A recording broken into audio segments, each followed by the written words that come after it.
방송에서 제공하는 투자 정보는 투자 판단에 대한 조언입니다. 방송에서 제공하는 주식의 가치, 가격 상승 및 가격 하락에 대해서는 방송사에서 보장하지 않습니다. 이 시각 헤드라인 뉴스입니다. 한국과 미국이 오늘 내년도 주한미군의 방위비 분담금을 결정하는 제11차 특별협정회의를 열었지만 양측의 입장이 강하게 부딪힌 끝에 다음 회의에 대한 논의도 없이 종료된 것으로 알려졌습니다. 이에 따라 연내 타결 목표는 사실상 어려워진 것이 아니냐는 관측까지 나옵니다. 문재인 대통령이 오늘 오후 국민이 묻는다 2019 국민과의 대화 행사에 참석해 민생 현안에 대한 국민의 질문을 받고 직접 답을 내놓습니다. 이는 사전에 정해진 시나리오가 없는 타운홀 방식으로 집권 후반기에 들어선 만큼 국민과의 정책 대화를 통해 대국민 소통 행보에 박차를 가하고자 하는 것으로 풀이됩니다. 국제신용평가사 무디스가 한국의 내년도 경제 성장률이 2.1%로 올해보다는 소폭 나아지겠지만 한국 기업들의 신용 여건은 더 악화될 것으로 전망했습니다. 또한 미중 무역 분쟁과 글로벌 성장 둔화가 내년에도 이어지면서 한국 경제에는 부정적인 영향을 미칠 것이라고 분석했습니다. 전국철도노동조합이 4조 2교대 근무제 도입을 위한 인력 충원과 SR과의 통합 등을 요구하며 내일 오전 9시부터 무기한 총파업에 들어갑니다. 이에 정부는 오늘부터 국토부를 중심으로 정부 합동 비상소송 대책본부를 운영할 예정이라고 밝혔습니다. 시청자 여러분 안녕하십니까. 오늘장 내일장 출발하도록 하겠습니다. 서정덕입니다. 오늘도 우리 시장과 미국 시장은 디커플링이 한창 펼쳐지고 있는 상황이죠. 미국 시장 같은 경우에는 미중 간의 무역 협상에 대한 엇갈린 좀 분석이 나왔습니다. CNBC 측을 통해서 나온 분석에 따르면 중국이 지금 신중론을 좀 보이기 시작을 했고 이에 따라서 협상이 좀 연기될 가능성이 있다라는 부분이 시장에는 악재로 작용을 했습니다. 하지만 이 부분보다는 트럼프 행정부가 파웨이에 대한 거래 제한 조치 90일 연장 또 12월 초에 나토 정상회의를 계기로 무역협상 1차는 합의되는 것이 아니냐라는 긍정적인 기대감도 함께 올라온 부분이 있습니다. 그러다 보니 미국 증시는 혼조세를 보였지만 간밤에 소폭 상승 마감을 했고요. 고점을 높이려는 움직임이 계속되고 있는 상황입니다. 힘이 아직도 추세가 살아있다는 거죠. 하지만 우리 시장은 불안감이 여전합니다. 3분기 실적 시즌 마무리되어 가고 있긴 한데 조금 전에 전해드렸다시피 한국과 미국과의 방위 분담 부분, 이 부분이 결국에는 지소미아의 연장이냐 폐기냐 부분에 좀 연장 쪽으로 가자라는 압박으로 들어올 수밖에 없는 상황인 겁니다. 당장 이번 주에 연장이냐 폐기냐의 기로에 서 있는 상황인데 이 부분에 따라서 여러 가지 정치적인 글로벌 정치적인 역학관계도 바뀔 수 있는 만큼 시장에는 신중론이 지금 나오고 있는 상황입니다. 그리고 장 초반보다는 지금 낙폭 줄이는 움직임도 나타나고 있는데 장 자체가 쉽지 않다 보니까 개별 종목 이슈가 되더라도 전체적으로 분위기는 하락 종목이 훨씬 더 많은 상황입니다. 시장에 대한 진단과 함께 전략들까지 오늘장 내일장에서 가져가시면 좋을 것 같습니다. 자, 코스피부터 확인해 보도록 하죠. 2150을 다시 사수를 합니다. 낙폭 그래도 많이 줄였는데요. 하루간의 흐름 정리해 보도록 하겠습니다. 2153 장중 고점이고요. 저점은 2137 장 초반에 쭉 한번 밀렸습니다. 밀린 뒤에 지금 그래도 어느 정도 반등이 나와준 상황이고요. 다음은 살펴볼까요? 자, 보시면 기관과 외국인이 함께 팔고 있고요. 개인만 사는 장세가 이어집니다. 연기금이 427억 원 사주면서 지금 지수 방어를 해주고 있긴 한데 쉽진 않죠. 외국인은 현선물 시장 오늘도 동반 매도를 하고 있는 상황입니다. 다음 살펴보도록 하죠. 삼성전자 빠지지만 SK하이닉스는 올라갑니다. 혼조세고요. 네이버가 지금 야후재팬과 일본라인과의 합작 여러 가지 얘기가 나오고 있고 AI에 투자한다 여러 가지 얘기가 계속해서 나오고 있고 일본 측에서도 네이버에 대한 야후재팬과의 통합에 대해서 굉장히 크게 또 보도를 하고 있는 모습이 포착이 되고 있습니다. 하지만 주가가 워낙에 최근에 많이 올라왔기 때문에 오늘은 차익 실현 매물들이 좀 나오고 있고요. 현대차는 움직이질 않습니다. 오늘 신형 그랜저가 모습을 드러냈습니다. 사전 예약량은 역대 최다를 지금 기록을 했다고 하고요. 하지만 주가는 최근에 12만 5천 원대에서 벗어나질 못하고 있는 상황입니다. 다음 살펴보도록 하죠. 삼성바이오로직스, 셀트리온, 신한지주 빠지는 가운데 현대모비스와 LG화학은 올라가는데 상승폭도 크지 않고요. 하락폭도 크지 않은 상황입니다. 다음 살펴보도록 하죠. SK텔레콤 올라갑니다. 오늘 통신주가 LGU 플러스도 그렇고 전체적으로 그래도 시장 대비해서는 빨간불 보여주고 있고요. 나머지 종목들은 오늘 하락 추세 이어가고 있는 상황입니다. 다음 살펴보도록 하죠. 코스닥입니다. 낙폭이 코스피보다 더 큽니다. 0.84%나 빠집니다. 663까지 밀려 내려왔는데 하루간의 흐름 정리해 보도록 하죠. 668부터 662까지 빠졌고요. 현재 포인트가 장중 저점 부근입니다. 코스피와 코스닥은 오늘 흐름을 조금 달리합니다. 장 초반에 밀리는 것까지는 비슷했는데 밀리고선 되돌림 현상에 대해서는 코스피가 굉장히 탄력적이다라고 보시면 될 것 같고요.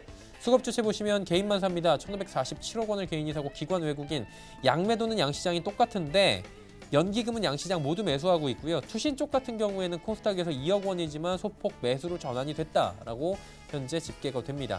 시총 상위주들의 흐름도 지금 개별 종목 이슈로 움직이고 있는데 HLB가 오늘 하락이 크네요.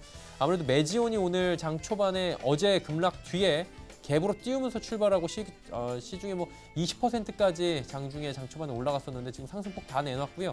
HLB가 비슷하게 움직입니다. 지금 아무래도 뭐 주가의 흐름 자체도 어느 정도 닮아 있는 부분이 있는 두 종목이고요. 최근에 같이 급락할 때도 시장에 부담을 줄 때도 같이 움직였던 종목들이었습니다. CJENM 15만 원 기로에 서 있습니다. 펄어비스 오늘도 빠져 내려가고요. 스튜디오 드래곤만 유일하게 빨간불입니다. 다음 살펴볼까요? 헬릭스미스가 10만 원 돌파합니다. 그래도 헬릭스미스는 소폭씩 계속 올라오네요. SK머티리얼즈가 2%대의 강세, 파라다이스는 2만 원 향해 다시 가려가고요. 슈젤 KMW 빠지는데 KMW가 5만 원 회복이 안 되네요. 다음 살펴보도록 하죠.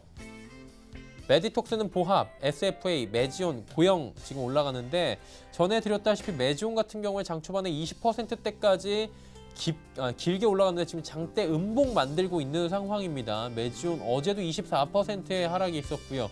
오늘도 주가의 흐름이 장 초반을 지키지 못하고 그대로 내려오고 있는 상황입니다. 절반의 성공이다라고 어제 시장에서는 분석을 하고 있었죠.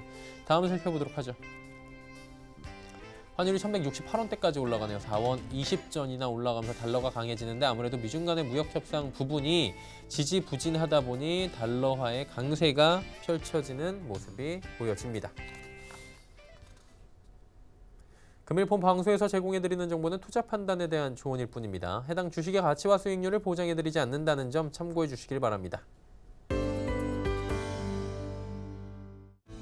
1시 58분 지금 막 지났습니다. 이 시각 특징주 바로 살펴봅니다. 정보경 캐스터입니다.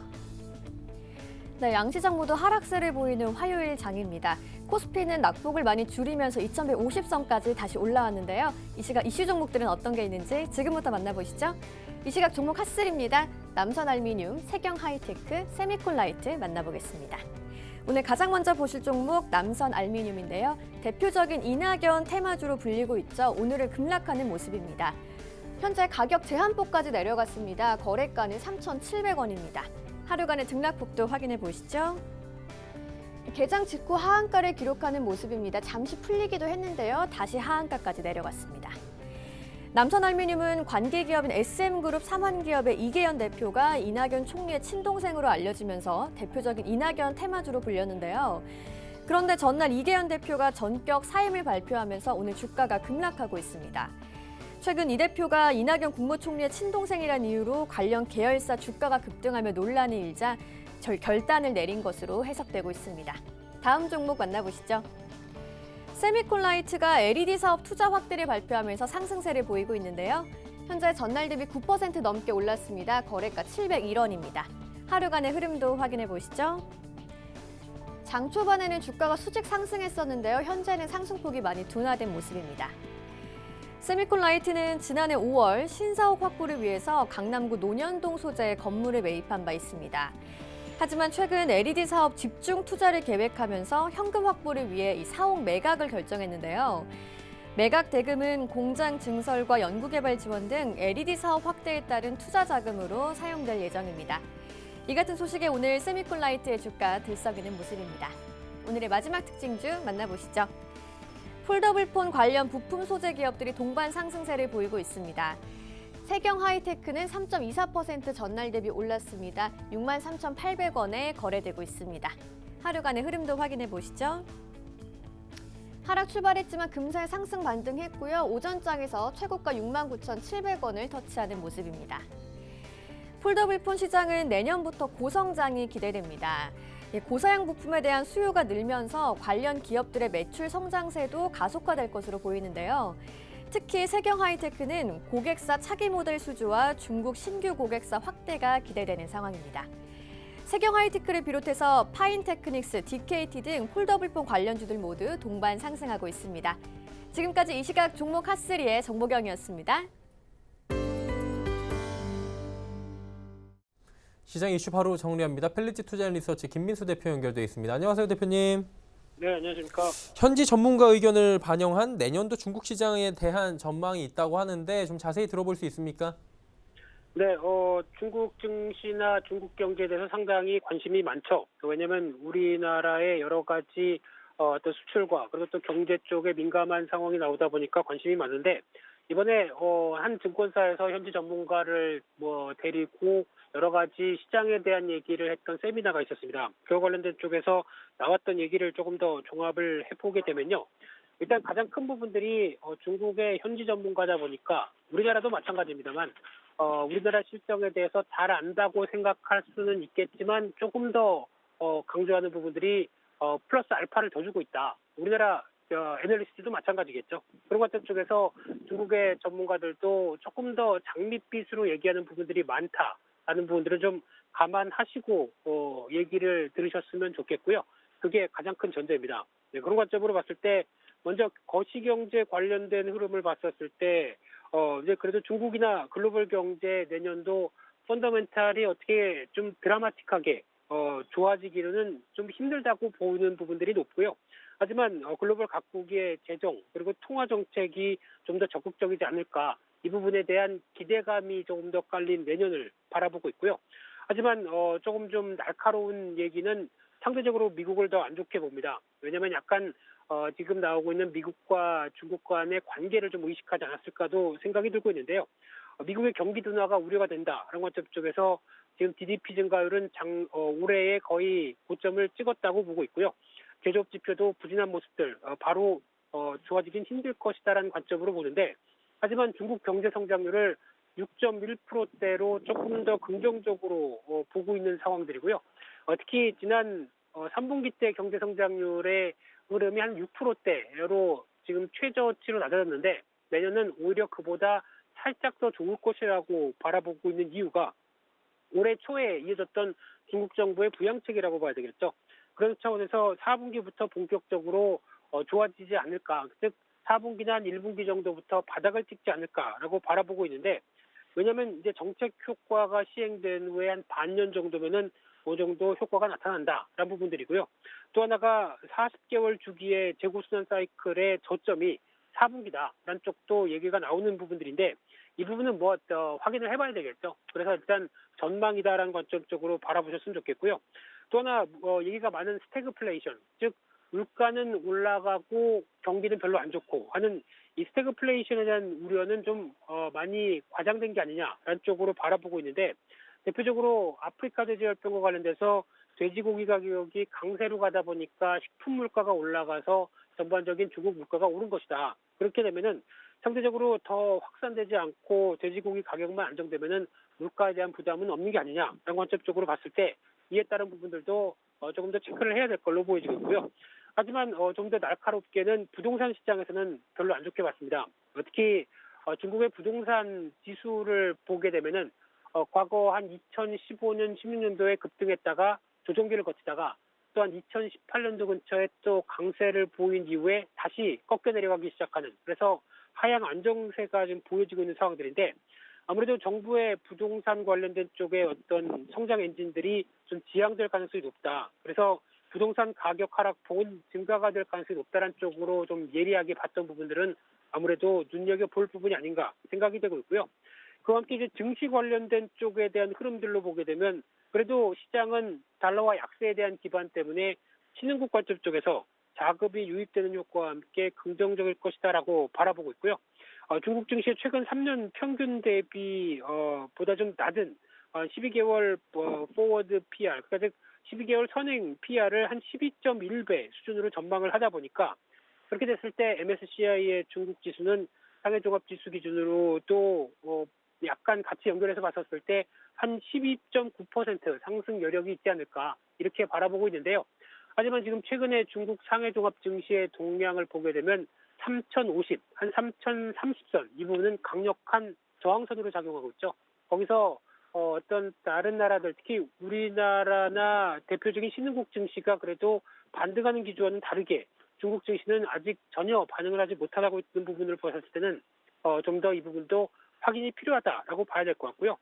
그런 측면으로 봤을 때 그래도 유망한 섹터가 어디냐라고 했었을 때 대답을 했던 쪽은 4차 산업혁명 관련된 부분들이다. 왜냐하면 중국 정부도 그렇고 새로운 신기술로 계속 무장을 해가는 관점이다라고 했을 때 이에 따른 기대감이 계속 높아진다라고 봐야 될 부분이고요. 그중에서 텐센트 얘기를 했다고 합니다. 특히 중국의 전자상거래 규모가 미국의 10배, 왜 미국하고 콕 집어서 얘기했는지 모르겠는데요.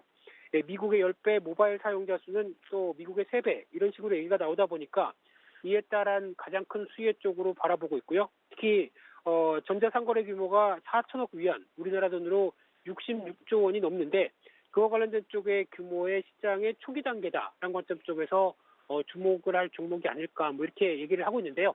아무래도 약간 좀 확인해야 될 부분들은 좀 많지 않을까라는 쪽에서 조금 더 긍정적인 비유가 많은 흐름이었다. 이렇게 정리해서 말씀드리겠습니다. 예, 중국 쪽과 관련된 이야기들 상세하게 오늘 정리를 좀 해주셨고요. 기회가 되면 조금 더 다음에 한 번 더 해주시면 좋을 것 같아요. 디테일하게 조금 더요. 그리고 계속해서 국내 시장의 은행주 동향을 좀 살펴봐야 될 것 같은데 이 부분은 어떻습니까? 네, 은행주 관련돼서는 일단 대표적인 내수주라고 봐야 될 부분들이겠죠. 특히 은행주 관련돼서 지금 시장에서 전혀 반응을 못하고 있는 약간 좀 소외된 측면들이 높다고 봐야 될 것 같은데 그런 쪽으로 봤었을 때 아무래도 지금 어떤 나오고 있는 시장의 변화가 아직 강하게 싸지만 어떤 시장의 모멘텀으로 강하게 작용하지 못한다라는 관점 쪽으로 보고 있는데요. 일단 부동산 경기에 대한 영향이라고 봐야 되겠죠. 특히 정부가 부동산 규제 정책에 대해서 계속 강화시키고 있는 입장이다 보니까 대출에 대한 확대는 한계를 보일 수밖에 없는 상황들이고요. 게다가 가계부채 증가세가 좀 꺾였다고 하더라도 대출 증가에 대한 한계가 나올 수밖에 없고 연체 증가에 대한 또 부담까지도 약간 들어온다라고 하게 되면 이 부분이 이제 대손 충당금이라고 봐야 될 텐데 이런 부분들 쪽에서 아무래도 부담이라고 나올 수밖에 없는 쪽에서 아직 모멘텀이 강하지 않다고 봐야 될 것 같고요. 또 하나 예대마진에 따른 이익 구조도 한 번쯤 봐야 될 부분이라고 생각되고 있죠. 특히 은행주의 실적을 모두 다 얘기를 하고 있는 상황이다. 이런 쪽으로 봤었을 때 이 금리의 하락기에 대한 실적 부담감이 크다고 보여지고 있고요. 특히 중기적으로 저금리가 정착이 될 가능성이 높다라고 하게 되면 과거처럼 금리에 따른 변화로 어느 정도 이익을 내는 구조가 많이 축소가 될 수밖에 없다는 쪽으로 바라보고 있고요. 그런 차원으로 봤을 때 실적은 별로 기대감이 높진 않은데 그래도 주가는 싸다라는 관점들이고요. 특히 실적에 대한 기대감이 낮은 관점 쪽에서 소외가 돼 있다는 쪽으로 바라보고 있는데 그러다 보니까 순수 은행 쪽은 아무래도 부담감이 높지만 금융지주 관련된 쪽은 그래도 은행을 좀 커버할 만한 여러 가지 보험, 카드 뭐 이런 쪽에 대한 다변화가 상대적으로 좀 더 돋보인다라고 보여지고 있는데 그렇다고 하더라도 아무래도 내년 이후에는 실적이 하향 정체가 될 수밖에 없다는 것은 부담이라고 봐야 되겠죠. 따라서 전반적으로 은행주를 바라볼 때 일단 싸다라고 생각해서 가치 투자적인 접근 뭐 그렇게 나쁘다고 보여지고는 있지는 않은데 하지만 지수나 여러 가지 부분 대비해서 어떤 아웃퍼폼하기는 좀 힘들다라는 쪽으로 바라보고 있고요. 오히려 시장이 좀 많이 올라서 그래서 내수주에 대한 부각이 같이 동반적으로 움직일 때 그에 따라서 좀 짧고 강하게 움직이는 정도 그런 정도가 아닐까 생각이 되고 있고요. 특히 가장 중요한 게 배당 메리트겠죠. 주가가 낮아지고 소외되다 보니까 대부분의 은행주 같은 경우 4%에서 5%의 배당 수익을 챙길 수 있는 상황들인데 이런 관점 쪽에서 오히려 부각이 될 수도 있다는 관점들로 보게 되면 이에 따른 특히 가장 중요한 거는 주주 환원 정책을 여전히 유지하느냐 이 여부라고 봐야 될 것 같은데 그럴 가능성이 높다고 봐야 될 것 같고요. 그런 측면으로 봤을 때 그래도 탑픽으로는 아직 그게 주가가 강한 섹터가 아니기 때문에 선정을 하는 게 좀 힘들다고 하더라도 일단 지난 과거 경험을 봤을 때 하나금융지주 같은 경우 일단 여전히 저평가가 뚜렷한 상황들이고요. 게다가 은행주가 움직일 때 가장 탄력이 좋았다라는 부분들로 보게 되면 이에 따른 기대감이 높다고 볼 수 있는 부분이고요.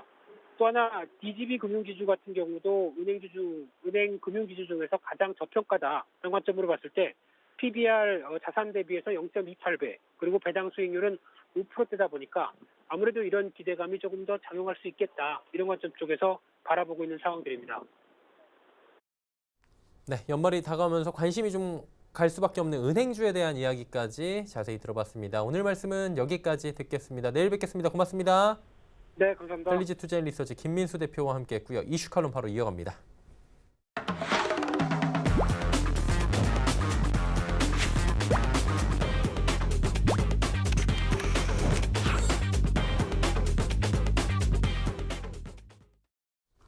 이슈 칼럼 시간입니다. GFM 투자연구소 이진호 소장과 함께합니다. 소장님 어서 오세요. 네, 안녕하세요. 예. 아 이거 미중 간의 무역 분쟁이 저희가 지금 몇 년 동안 해야 될지 참 무서워요 이제는. 트럼프 대통령 재선되면은 더 하겠죠 뭐. 앞으로도 5년 더 해야죠.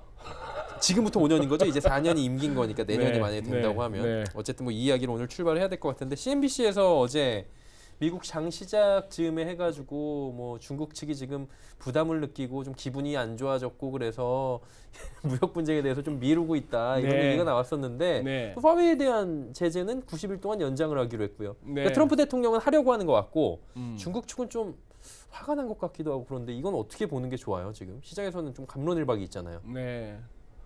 뭐 그래도 어쨌거나 뉴욕장은 꾸역꾸역 올라갑니다. 거긴 진짜 잘 가요. 대단하죠. 네. 네. 28,000 숫자를 볼 거라고는 뭐 올해 내로 상상을 못했는데 그 가더라고요. 말씀하셨던 그 뉴스, 그게 이제 결국 이 내용이었는데 예. 이제 지난주까지는 다 좋다 했다가 음. CNBC 이 얘기가 나왔어요. 베이징의 분위기가 무드가 이 무역 협상에 대한 분위기가 지금 좀 패스미스틱으로 그동안은 우리 외신에서 optimistic으로 봤죠. 예. 낙관적이다 하다가 이제 비관적이다 비관적이다. 하는 이런 얘기는 이제 government source니까 이제 정부 소식통인데 누군지는 이제 익명이에요. 이거는 여기- 근데 미국이나 우리나 비슷한 것 같아요. 비슷해요? 정부 관계자의 이야기 네, 이런 네. 거. 예. 여기 이제 유니스 윤이라고 여기 CNBC 혹시나 이렇게 TV 보시면은 가끔 보는 앵커입니다. 그 특파원이기도 하고 뭐 그런데 여기가 이제 올렸는데 그때 트럼프 대통령 그 우리 기억하시죠? 미국 상무부의 가오펑 대변인이 상호 간에 관세를 갖다가 상원자 관세를 좀 철폐하거나 내리기로 했다 합의했댔지만 바로 곧 받아서 트럼프 대통령이 나는 안 그랬는데라고 했습니다. 자, 그런 상황이 있고 그 부분에 대해서 중국은 굉장히 뭔가 이렇게 불편함을 느꼈다는 얘기죠. 관로 열고 이렇게 해놨네요. 중국은 생각하기로 양측이 다 서로 원칙적으로 합의했다고 중국은 생각했는데 트럼프 대통령이 틀어버린 거죠. 틀어버린 거죠. 그런 적 없다. 그래서 중국의 스트래티지는 지금 전략은 이제 now to talk 대화는 하되 그러나 wait입니다. 기다리는 거예요. 뭐 때문에 보니까 지금 탄핵 전국이 어떻게 돼가는지도 한번 중국 좀 보고 싶고 임피치먼트하고 그다음에 내년에 미국 선거. 그리고 우선순위는 여기다 준다는 거죠. 중국 경제 부양하는 쪽으로. 자, 이 얘기가 이제 나왔습니다. 이렇게까지 하는 걸 보니까 그거 같아요. 중국 입장에서 탄핵 정국도 생각보다는 트럼프 대통령한테 좀 데미지를 입힐 수 있겠구나. 그렇죠. 뭐 탄핵까지 안 가더라도 하는 거 하고 조금 미국의 국민들, 유권자들 사이에서도 이제 어느 정도 피로감이 좀 생기지 않을까? 이 자국 대통령의 저런 행보에 대해서 이러한 흐름들에 대해서 예. 그런 식이고 지금 좀 전까지만 해도 CNBC에 이제 대문 기사로 올라와 있던 이 얘기입니다. 게리 콘 골드만삭스 CEO 출신의 예. 그거 했었죠. 초대 국가경제위원회 위원장을 했었죠. 예. 전에 한번 말씀드린 바 있습니다만 오바마 때 클린턴 때는 재무장관까지 했고 오바마 때 국가경제위원장을 했던 뭐 레리 서머스 이런 로렌 서머스 같은 그런 사람에 비하면은 뭐 게리 콘만 하더라도 좀 약하다 싶었는데 요즘 레리 커들로는 좀 더 약하죠. 그렇죠. 정덕앵커 화내지 마시고 예. 뜬금없이 정덕앵커나 제가 그냥 국가경제위원회 위원장이 되는 거예요. 조금 그래요. 저는 좀 그래요. 소장님은 뭐 많은 분들의 의견이 갈릴 수 있지만 제가 만약에 가면 득보는 뭐냐라는 얘기가 나올 거예요. 저는. 레리 커들로 같은 사람이 이제 그렇게 하고 있는데 자 아니 너무 솔직했나? 그러네요. 네. 이 얘기를 하죠. 트럼프 대통령은 결국 크레디빌리티를 잃게 될 것이다. 신뢰성을. 신뢰를. 만약에 이 표현 재밌죠. 중국에다가 관세 마감 예. 데드라인에 대해서 블링크는 윙크하는 거 아니에요. 눈 깜빡거리는 거. 그러면서 이제 결국 골자는 그겁니다. 만약 관세 제1국면 이른바 페이즈 1 딜이 안 됐죠. 타결이 안 됐는데도 불구하고 지금 12월 15일로 밀어놨던 추가 그걸 관세 갖다가 예. 그때 가서 트럼프 행정부에서 관세 부과 12월 15일로 밀어놨다가 그걸 가지고 안 하는 경우 또 1차도 안 됐는데 안 1차도 하는 안 경우. 되는 경우에 더 미룬다든지 이런 걸 갖다가 이제 블링크라는 표현을 쓴 거예요. 또 트럼프 대통령 쪽에서 한번 중국 쪽에다 윙크를 살짝 한번 날리는 거죠. 나 이번에도 관세 부과 안 했다. 어떻게 협상해보자. 이런 식이었던 식으로 간다면은 그거는 결국 신뢰성을 잃는다는 것이죠. 개인 간에도 그렇지 않겠습니까? 그쵸. 그런 식으로 협상 내지는 무슨 뭐 딜을 하겠다고 나오는 원칙이 사람 무너지는 하면은 쟤 뭐야 싶죠. 그렇죠. 신뢰가 예, 떨어지고. 예. 지금 국가 간에 지금 이 중차대한 문제에 있어서 지금 쟤 뭐야 소리가 아마 나올 겁니다. 편한 자리에서는 예. 중국 고위층들이든 뭐든 아니면은 미국의 참모들 사이에서도 그렇죠. 우리 대통령 지금 많은 거야. 이 소리가 나올 거예요. 그런 상황입니다. 그러면서 하는 얘기가 12월 15일까지는 아직 오래 남았다. 협상이란 측면에서는 아직까지도 짧다면 짧지만 길다면 길다. 예. 해내려면 해낼 수 있다는 것이고 그렇게 얘기를 합니다. 근데 게리콘의 지난 좀 되긴 합니다만 금년 3월 13일 날 예. 그때 이제 백악관을 나와가지고 어떤 라디오하고 인터뷰를 하면서 했던 말을 한번 보시죠. 결국은 이제 피트 나바로하고 윌브로스를 갖다가 지목하는 겁니다. 백악관이 먹히지 않는 전략만 고수하고 있다. 그래서 무역 전쟁에서 패하고 있다. 그래서 피트 나바로 지금 백악관 무역제조 정책국장 그리고 윌브로스 상무장관이 전략의 틀을 잘못 짠 책임이 있다라고 이제 지적을 했어요. 그 둘이 잘못했다고 하는 거네요. 그런 거죠. 예. 또 실제 그때 라디오 진행자가 아주 구체적으로 물었어요. 그 두 사람이 나바로하고 윌브로스 장관이에요? 했더니만 그렇다 뭐 이런 식으로까지 백악관에서 한두 명의 인물이 더는 정상적인 절차나 논의의 일부를 거부하기로 결정했다. 즉 그냥 원칙 없이 막 간다는 거예요. 예. 절차가 무너지면 케이오스, 혼동이 발생하고 나는 그런 혼란스러운 조직에 몸담고 싶지 않았다. 뭐 이렇게 얘기를 합니다. 이 기회에 다시 한번 지나간 기사들 이렇게 한번 서머리를 해봅니다. 예. 지금 트럼프 행정부의 매파 3인방 이게 작년 3월이에요. 2018년 3월입니다. 이 인물들이 지금 다시 부상해서 여전히 세상을 시끄럽게 하고 있는 겁니다. 그러네요. 2018년 3월, 작년 3월 같으면 뭐죠? 2017년에 취임을 했고 트럼프 대통령이 예. 2018년 3월 이 무렵은 이제 그때 철강하고 중국산 철강하고 알루미늄에 대해서 이제 치기 시작할 때죠. 막 치기 시작할 네. 때입니다. 막 치기 시작할 때인데 게리콘 발언에 따르면은 아니 저 나바로하고 윌브로스가 그쪽 철강 알루미늄 산업 쪽에 그 고위층 사람들하고 한번 모임을 갖고 오더니만 그냥 디립다 때리더란 얘기죠. 그런 식입니다. 그때 이제 피트 나바로 전형적인 폴리페서 중국의 반감이 크다 이렇게 지금 이제 요약을 하죠 기사. 예. 윌브로스 상무부 장관 여기는 저거죠. 우리 그 음모론에 기반한 책들 가운데 그 뭡니까 저 로스차일드 그 은행 출신이에요. 아, 로스차일드고 예. 그다음에 주로 그거 트럼프 대통령 킹 오브 데트 부채의 왕입니다만 뭐 사업자리에서 저만한 부를 잃었다기보다도 빚잘 땡겨서 저까지 온 사람이고 빚냈다가 파산하고 빚냈다 파산하고 해서 저기까지 부자가 된 사람이 여기는 킹 오브 뱅크럽시 그러니까 파산의 왕인데 여기는 그 자기가 파산을 했다는 것보다도 왜 파산한 회사들 있죠 그런 회사들 이렇게 먹어버린 네, 거죠. 요즘 말로 줍줍 해가지고 예. 했던 그런 식으로 월가에서 명성을 날렸던 사람입니다.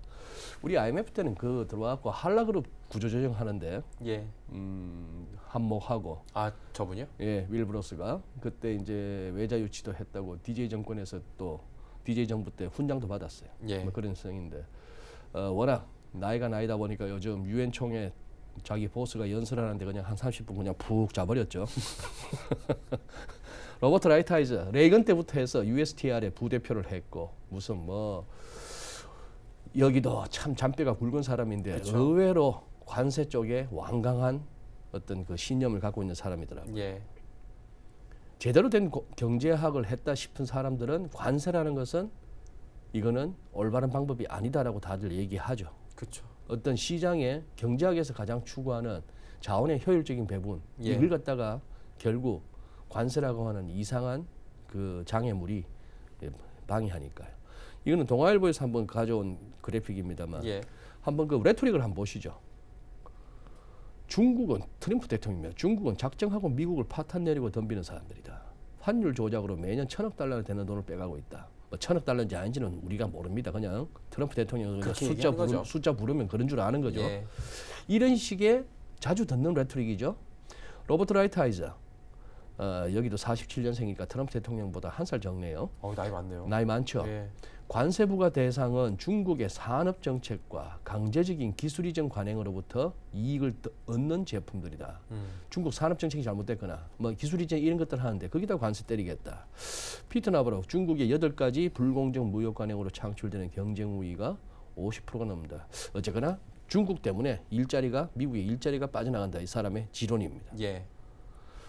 그러면 나바로를 갖다가 그냥 어떻게 뭐 하버드 학위는 있습니다만 그냥 캘리포니아에서 교수 하다가 무슨 샌디에고 시장도 나가고 하원 의원도 돼보겠다고 나가고 어쨌거나 선출직 3번 나갔다가 3번 다 떨어졌어요. 그리고 그때 뭡니까 처음에 국가무역위원회 NTC라고 해갖고 위원장이 됐다가 예. 지금 약간 강등된 직책이죠. 백악관 내에 참모긴 합니다만 예. 그렇게 되고 나서 들리는 얘기로는 어떻게 하든 그 오벌 오피스 트럼프 대통령이 집무실 근처에 얼쩡얼쩡거리면서 이제 뭐 그런 상황이죠. 예. 또 들리는 재밌는 얘기. 지난 10월 11일 날 우리 류허 부총리 맞은편에 앉혀놓고 막 카메라 마이크 방송사에서 막 들어와가지고 우리 1단계 그거 했어 할 때 페이즈 1 했다. 페이즈 1 했다 할 때 그때 피터 나바로가 들린 후문이긴 합니다만 뒷얘기긴 합니다만 아직 아닙니다. 중국으로부터 확실하게 그 관세 관련해서 뭐 아니면 농산물 구매 막 이렇게 하다가 트럼프 대통령에서 한 소리 들었다는 거예요. 피터 캄다운 조용히 하라고. 조용해 뭐 예. 이런 식으로까지 들었는데 그래서 조금 우리가 생각하기에 그저마 출세의 눈먼 그런데 주장하는 바는 보면 굉장히 일관돼요. 그러니까 그거는 굉장히 또 메시지는 나름대로 일관된 예. 생각은 있어요. 이 사람 우리나라에도 나온 책들 뭐 중국이 세상을 지배하는 그날 웅크린 호랑이 이 크라우칭 타이거 해놨는데 크라우칭 같으면 그거죠. 왜 우리 100m 육상 할 때 선수들 어떻게 합니까? 차렷 웅크려서 예. 하는 이게 크라우칭 스타트 예. 아니에요? 이런 식의 웅크린 호랑이 특히 이 부분에서는 어떤 군사 대국으로서의 중국이 21세기에 결국 막 세계 평화를 깬다 이런 식의 이제 얘기를 하는 거죠. 남중국해 얘기, 국경 분쟁 이런 얘기들을 쭉 이제 다룹니다. 예. 이 사진에도 보면 지금 문제가 되고 있는 세 사람이 다 나오고 있죠. 트럼프 대통령, 윌브로스, 피터 나바로 뭐 이런 식인데 시간 관계상 이렇게 뭐 아래쪽에 정리했는 이 피터 나바로의 어떤 칼럼 내용은 생략하겠습니다만 한마디로 사람들이 어떻게 평가하든 간에 자기 혼자 피터 나바로의 신념 하나는 확실해요. 그 직책의 무게가 그렇게 무겁진 않은데 예. 나름대로 지금 트럼프 대통령이 미중 간의 무역 협상에 있어서는 이 앞서 말씀드린 세 사람의 매파 어떻게 보면 게리 콘이 그래서 튀어나왔다는 거 아닙니까? 뭐 쫓겨났을 수도 있고 그쵸. 못 견디고 본인이 나갔을 결국은 수도 진 있고. 거예요. 게리 콘이 이른바 힘싸움에서. 월가의 어떤 시장 논리를 대변하려고 하다가 이런 사람들한테 이제 밀려난 그런 상황인데 그렇습니다. 어쨌거나 지금 뭐 미중 간에 관련해서는 그거 같아요. 지금 이제 중국 쪽에서 관세 관련해서 그거 아닙니까? 이건 친미의 차원이 아니고 예. 상식적으로 말씀드리는 거예요. 딸딸 긁어서 연간 400억 달러나 농산물을 살 거나 있을까 싶을 정도의 규모입니다. 그걸 사라고 덜컥 발표를 합니다. 트럼프 대통령은. 예. 거기다 대놓고 이렇게까지 하는 거예요. 실무 협상에서 매달 달에 뭐를 콩이든 뭐든 얼마를 사겠다고 써. 응? 그리고 아니 그거야 우리가 알아서 사면 되지. 굳이 그렇게까지 해. 이렇게 나오는 거죠. 그리고 약속대로 안 하면 스냅백 조항 들어간다. 약속대로 안 하면 우리 다시 또 관세 때린다. 예. 이거는 무슨 그거 아닙니까? 거의 우리 역사 시간에 배우는 삼전도의 굴욕 수준 아니에요? 아니면 뭐 아편 전쟁에서 졌던 청나라 때 분위기라든지 이런 걸 갖다가 중국한테 수용을 하라고 하니 강요를 하니 예. 그러니 뭐 지난 누차 말씀드립니다만 아니 농산물 살려면 우리가 지금 너희들한테 우리도 가만히 죽어 지낼 수 없어서 미국산 농산물 관세 때리고 있는데 그거 좀 관세 철회하고 사야 말이 되는 거 아니냐. 400억 500억이든 달러든 그만큼 너희들도 그러면 관세를 좀 없애주든지 그 부분에 대해서 너가 하는 거 보고 이런 식으로 나오니 이게 잘 되겠냐 말이죠. 그렇죠. 쉽지가 않은 거예요. 쉽지가 않은 예. 거예요. 쉽지가 않고 개인 대 개인 간에도 어떤 뭐 흥정을 하더라도 이렇게는 예. 아닌 것 같은데 그래서 자꾸 말은 레토릭 자체는 좋습니다. 레토릭 자체는 뭐 잘 될 거야 건설적인 대화를 하고 있다 뭐 이런 식인데 근데 진짜 중요한 거는 애지간해서는 시장은 안 빠진다는 거예요. 특히 미국 시장. 특히 미국 시장이 예. 이거 관련해 가지고 조금 이렇게 뭐 비관 논의 아니면 협상 타결에 약간 난항이 예상되니 뭐 이런 식의 어떤 보도 정도 가지고는 장이 안 밀리는 무너진다. 장까지 왔다. 이게 뭐 어쨌거나 현재로서는 현실입니다. 예. 네. 그러면은 이제 뭐 전반적으로 그냥 싹 훑어주셨으니까 네. 모건 스탠리 얘기로 바로 넘어가도 될까요? 음, 조금 더 첨언해 주실 부분이 있으면은 아니요 없습니다. 괜찮습니까? 예.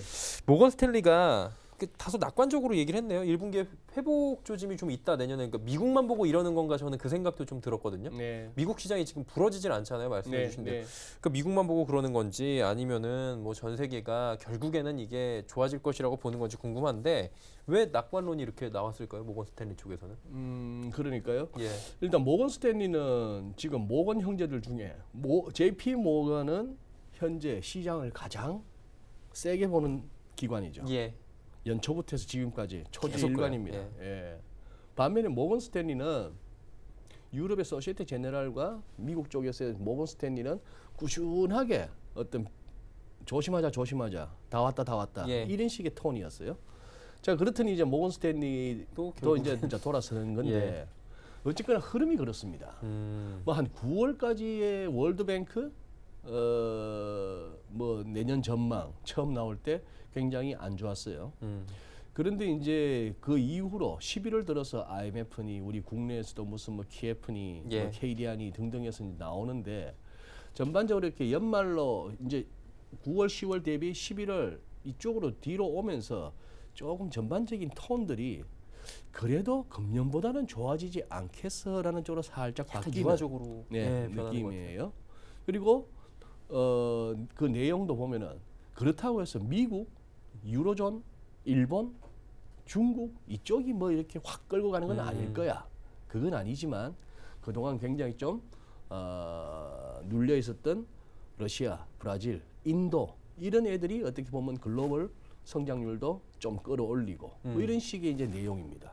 그래서 우리나라는 싶어서 들어가 보면 우리나라에 대해서는 어느 기관도 예. 그렇게 밝은 전망을 내놓지는 않아요. 아직까지는. 아직까지는 그런 상황인데 아마 전반적인 그 기관들이 연말이 다가오면서 내놓는 전망이 조금 더 내년에 밝게 나오는 거는 어떤 이런 모멘텀의 변화 같습니다. 예를 들면 마이너스 깊숙이 아니면은 증가율이 되었건 뭐가 됐건 그래프가 지표가 이렇게 쭉 떨어지던 것이 옆으로 기거나 살짝 도는 거. ISM 제조업 지수만 하더라도 50m로 떨어졌다 충격.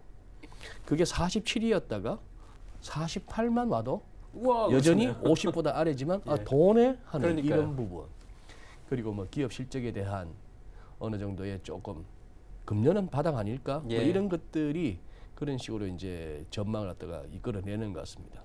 근데 우리 장이 어려워요. 저는 그러니까요. 지난 금요일 왜 그렇게 갑자기 올랐고 오늘 같은 날 또 왜 또 빠지는지 모르겠어요.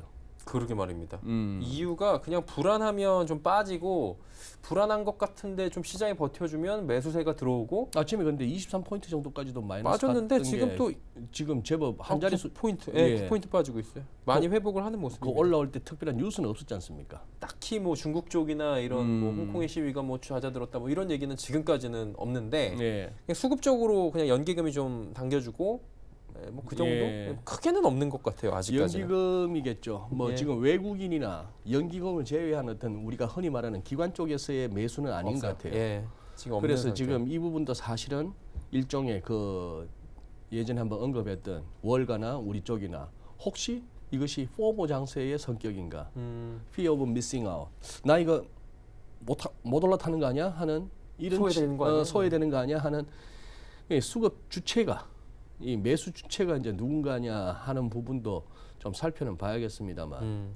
근데 이제 이 말씀도 함부로 드리기가 뭐한 게 그동안 보면은 우리가 당장 예. 당일의 지수가 막 빠질 때는 보면 외국인 팔고 개인 사고, 당일의 지수가 또 이렇게 오를 때는 보면 외국인 사고 팔고 맞아요. 하는데, 그래서 외국인 사줘야 오르고 팔아야 하는데 또 이렇게 길게 이렇게 흐름을 보고 보면은 막 빠지고 있는 장에서 개인들이 샀다가 또 이렇게 개인이 매도로 도는 시점을 보면은 어느 정도 올라와서 파는 것 같아요. 잘해요. 요즘에. 잘해요, 요즘. 저희도 상담 들어오면은 글쎄, 잘하시는 분들 잘하는 많아요. 것 같아가지고 예.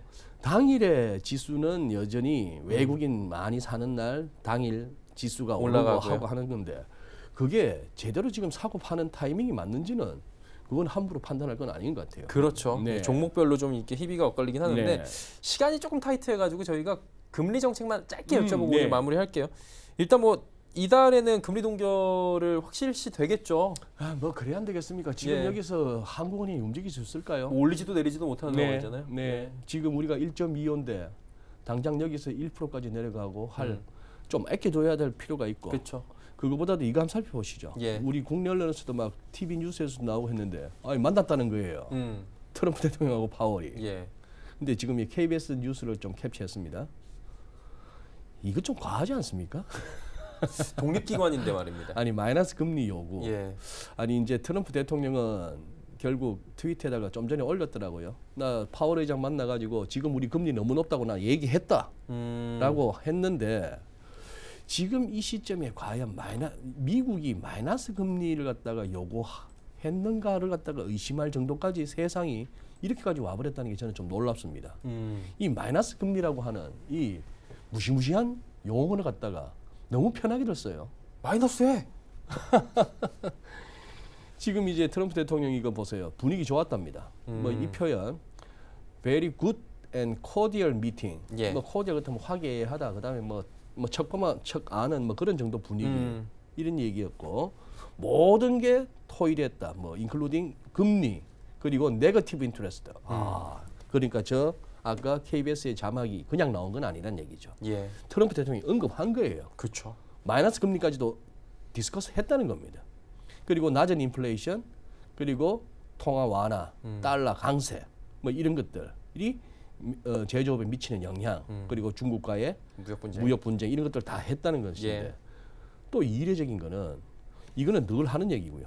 지난 12일만 최근에도 예. 이 말은 날짜가 중요한 거 아니고 늘 이 얘기를 해요. 미국은 현재 초지일관이에요. 적극적으로 이자율 인하한 국가, 사람들이 대출금을 상환할 때 마이너스 이자를 내는 국가들과 열심히 경쟁하고 있다. 연준 문제 있다. 늘 이 얘기 아닙니까? 그런데 좀 이례적인 거는 연준이 성명서를 내더라고요. 예. 성명서를 내는데 의장 파월의 미팅, 대통령과 그리고 트레저리 세크리터리, 재무장관과 문우신 장관이 동석했다는 것입니다. 그런 얘기인데, 연준 성명서 짧은데도 딱 이거네요. 그런데 파월 의장은 이때까지 뭐 청문회 같은 데서, 의회 청문회 같은 데 했던 얘기 그대로 일관되게 얘기했고, 어떤 자신의 통화 정책에 대한 자기의 어떤 예상이나 기대는 언급 안 했고, 뭐 이런 얘기입니다. 그런데 마지막에 이 얘기 다 하네요. 우리 법대로 할게, 이 얘기입니다. FOMC 위원들은, 즉 연준 사람들은 as required by law, 법에서 하라는 대로, 그래서 완전 고용과 뭐 물가 안정을 위해서, 그리고 마지막에 요 얘기 하네요. non-political analysis. 정치적 교류는 없었다. 정치적 고려해서 하지는 않겠다. 그러나 이것도 못 믿겠습니다. 그쵸. 정치적 고려 없이 가겠다고는 하지만 가만히 생각해 보니 지금 트럼프 대통령이 무서운 거는 말이죠. 저도 못마땅합니다. 트럼프 대통령 그 어떤 스타일이나 못마땅한데도 불구하고 무서운 거는 그 양반 말대로 돼왔다는 거예요. 그렇죠. 결국 연준 보고도 뭐라 그랬습니까?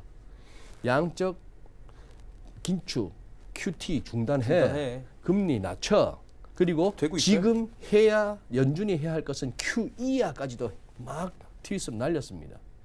지금 논란이잖아요. 그렇죠. 지금 재정정권 1년 이하 만기짜리 막 재정정권 월 600달러씩 사주는 거 이거 QE냐 아니냐. 연준은 창피해서 그런지 QE 아니야? 그냥 은행들 지준 좀 넉넉하게 해주기 위해서 단기 유동성 자금 좀 유동성 공급하는 거야 이렇게 얘기하지만 시장은 QE야. 그래서 뭐 어지간해도 지금 장은 그냥 가는 거야. 그렇죠. 까지 얘기를 하는 거 보면은 그래서 모르겠습니다. 결국 미국이란 나라까지도 아까 네거티브 인터레스트라고 표현한 마이너스 금리까지도 갈지도 모르겠습니다. 그러다 보니까 우리도 이제 뭐 내년에 봐야 되겠네요. 예, 자꾸 제가 전에 한번 같이 방송하다가 현대경제연구원의 최양호 박사님한테 얼핏 들었던 왜 이렇게 티격태격하나요? 트럼프하고 파월하고 했더니만 연준하고 했더니 짜고 치는 고스톱입니다. 이게 자꾸 갈수록 머리에서 떠나지 않네요. 그 마이너스 금리를 마이너스 통장 정도로 생각하는 거 아니에요? 뭘 마이너스 2천짜리 통장 정도. 그것도 굉장히 무서운 건데. 네, 그러니까요. 그렇게 생각하는 네. 게 아닌가라는 생각도 듭니다. 사실 할 얘기가 굉장히 많았는데 오늘 시간 관계상 이쯤에서 좀 맞춰야 될 것 같습니다. GFM 투자연구소 이진우 소장과 함께했습니다. 고맙습니다. 예, 감사합니다. 자, 레벨업 트레이딩 타임 시간 바로 이어가 보도록 하겠습니다. AR 인베스트먼트의 오현진 팀장 바로 연결돼 있다고 하는데요. 바로 받아보도록 하겠습니다. 팀장 연결돼 있나요? 네, 안녕하세요. 예, 안녕하십니까. 오늘 어떤 종목 가지고 오셨는지 바로 종목 이야기 들어가 보도록 하겠습니다. 네, 첫 번째로 이제 대형주 SK텔레콤부터 말씀을 드리겠습니다.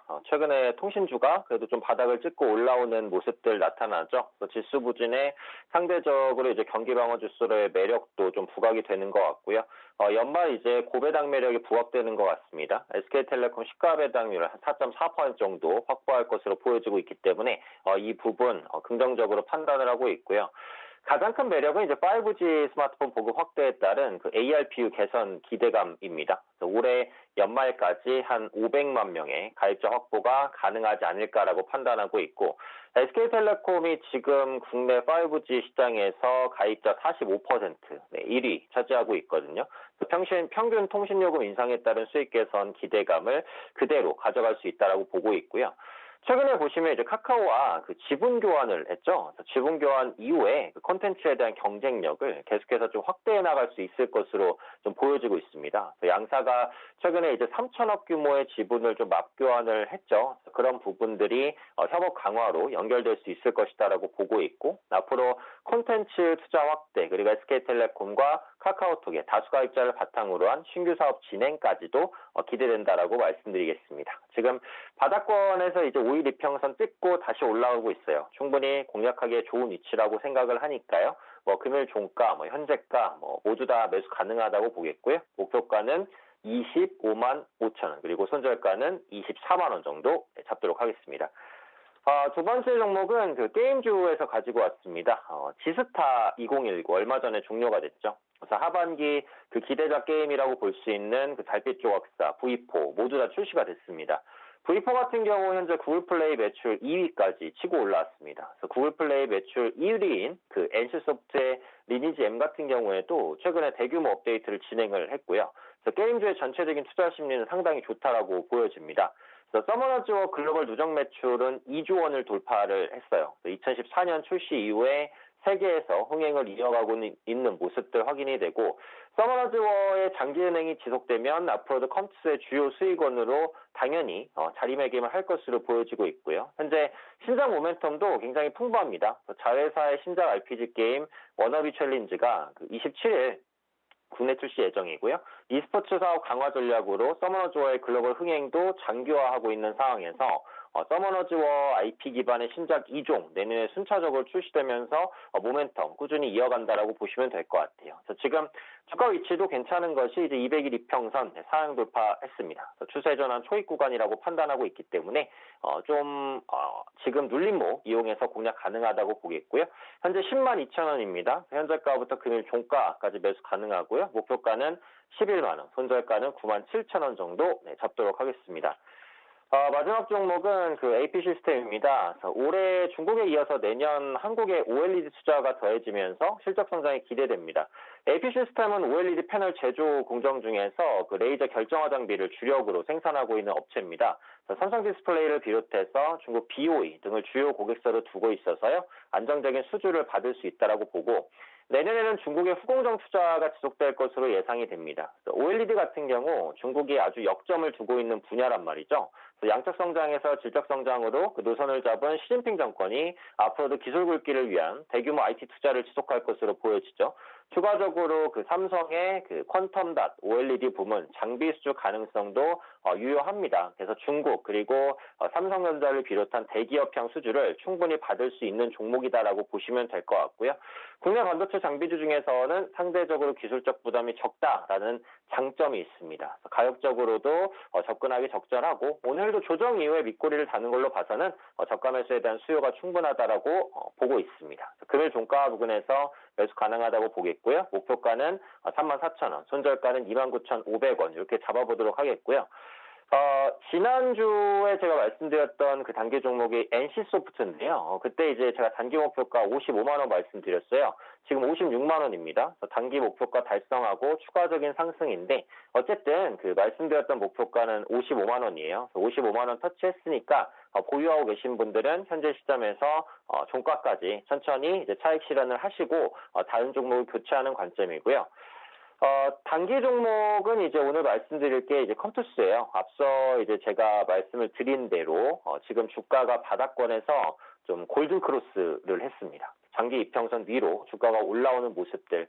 이게 약간의 그 5일 이평선 밑에서 주가가 있는데 이게 아마 내일이나 모레 정도면은 뭐 반전할 수 있다라고 보고 있어요. 지금 상승, 눌림, 그 다음에 재상승을 기대하는 구간이고 기관 수급도 좋단 말이에요. 수급적인 모멘텀도 풍부하다라는 관점에서 단기 종목으로 말씀드리고요. 가격 전략은 앞서 체크해드린 대로 매수가 금일 종가, 목표가 11만 원, 손절가 97,000원 정도 잡으시면 될 것 같습니다. 네, 컴투스에 대한 이야기까지 나눠봤습니다. 오늘 말씀은 여기까지 듣겠습니다. 고맙습니다. 감사합니다. 네, AR 인베스트먼트의 오현진 팀장과 함께했습니다.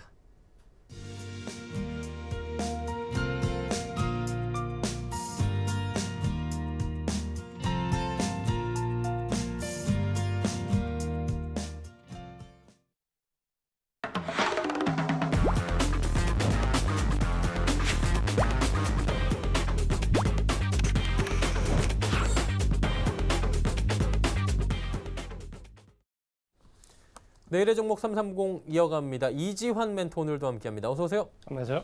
네, 오늘 함께할 주제부터 바로 살펴보도록 하겠습니다.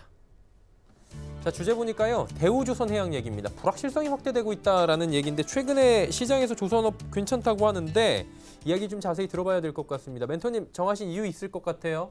예, 10월 달 우리나라 조선 수주가 일본, 중국을 제치고 글로벌 1위로 다시 올라서면서 조선주와 관련된 레포트들이 상당히 많이 나오고 있고요. 이 시간을 통해서 조선업 전반과 삼성중공에 대해서 우리가 한번 짚어봤습니다. 그때 말씀드릴 때 좀 차별적인 모습을 좀 보여야 된다라고 말씀드렸는데 특히 조선업과 관련돼서 대우조선해양 같은 경우에는 최근에 바닥론이 나오면서 관련 레포트들이 많이 나오고 있는데요. 우리가 좀 간과하지 말고 좀 짚어봐야 될 부분이 있는데 그 부분은 역시 전체적으로 보시면은 3분기 실적이 매출액이 1조 9,400억대, 영업이익이 마이너스 2,500억대, 영업 손실이 2,500억 이상 발생이 했는데요. 전체적으로 예상을 크게 하회하는 컨센서스보다 실적이 훨씬 낮게 나왔습니다. 가장 큰 이유가 이 드릴십과 관련된 부분에서 인수가 이루어지지 않는 물량이 현재 상존해 있고 이번에 우리가 삼성중공에 대해서 살펴볼 때도 이 부분을 전체 다 4분기에 반영을 하면서 실적이 좀 줄어드는 모습을 볼 수 있다라고 말씀을 드렸는데요. 대우조선해양 같은 경우에는 이 드릴십 5척 중에서 무려 2척이 인도가 되지 않고 있습니다. 이에 관련된 충당금이 발생하면서 전체적으로 영업 수지가 상당히 악화되고 있는 모습을 좀 보여주고 있고요. 그뿐만 아니라 전체적으로 수주 부진에 따른 고정비가 증가하면서 대체적으로 현재 4분기를 지나서 내년 1분기까지는 상당히 어려운 모습을 좀 볼 수 있다라고 말씀을 드리겠고요. 전체적인 수주 발주량이 전체로 63%밖에 되지 않는다. 적어도 내년 1분기, 2분기까지는 상당히 어려움을 겪을 수 있다. 그런 점에서 조선업종에 대한 접근은 철저히 좀 선별적으로 하시되 내년 2분기 이후에 보시는 게 좋겠다라고 말씀을 드리겠습니다. 네. 자, 그렇다면 오늘 시장 남은 시간 동안에 그리고 내일 시장까지 지켜볼 만한 종목이 있습니까? 지금 현재 시장을 보시면은 선발적으로 좀 등락을 거듭했던 종목들이 좀 차익 실현을 좀 보이고 있고요. 이외에 후발주자들이 지금 현재 오르면서 전체적으로 키우기를 하는 모습을 좀 보이는데 그런 점에서 주도주가 좀 쉬어갈 때 좀 볼 수 있는 종목들 위주로 관심을 가지시는 게 좋겠다 말씀드리고요. 오늘 말씀드릴 종목은 바로 이 비츠 로셀이라는 종목입니다. 상당히 생소해 보이시겠지만 글로벌하게 세계 3위의 1차 전지 업체입니다. 우리가 보통 2차 전지 업체들이 상당히 고전을 겪고 있다라고 알고 있는데 반면에 이 비츠 로셀 같은 경우는 최근에 글로벌 자이룹과 1,400억대의 대규모 계약을 체결을 했는데요. 1년 매출을 넘어서는 금액이기 때문에 상당히 지금 주가 흐름이 좋게 나오고 있습니다. 1차 급등 이후에 지금 현재 기술적으로 좀 쉬어가는 모습을 보여주고 있는데요. 쉬어갈 때 우리가 좀 관심을 가져볼 만하다. 자세한 종목 내용과 가격 전략은 카카오톡 오픈 채팅창에 내일의 종목 330으로 오시면 자세한 내용과 가격 전략을 확인하실 수 있습니다. 네, 비츠로셀까지 이야기 나눠봤고요. 이지환 멘토는 이쯤에서 보내드리겠습니다. 고맙습니다. 고맙습니다. 금일 본 방송에서 제공해드린 정보는 투자 판단에 대한 조언이었습니다. 해당 주식의 가치와 수익률을 보장해드리지 않는다는 점 참고해 주시길 바랍니다. 오늘장 내일장 저희가 준비한 소식은 여기까지입니다. 잠시 뒤에는 마감 임박 60분의 승부가 펼쳐집니다. 장 마감까지 얼마 남지 않았는데 두 분의 전문가와 함께 종목들 하나하나 짚어드리도록 하겠습니다. 잠시 뒤에 뵙겠습니다. 고맙습니다.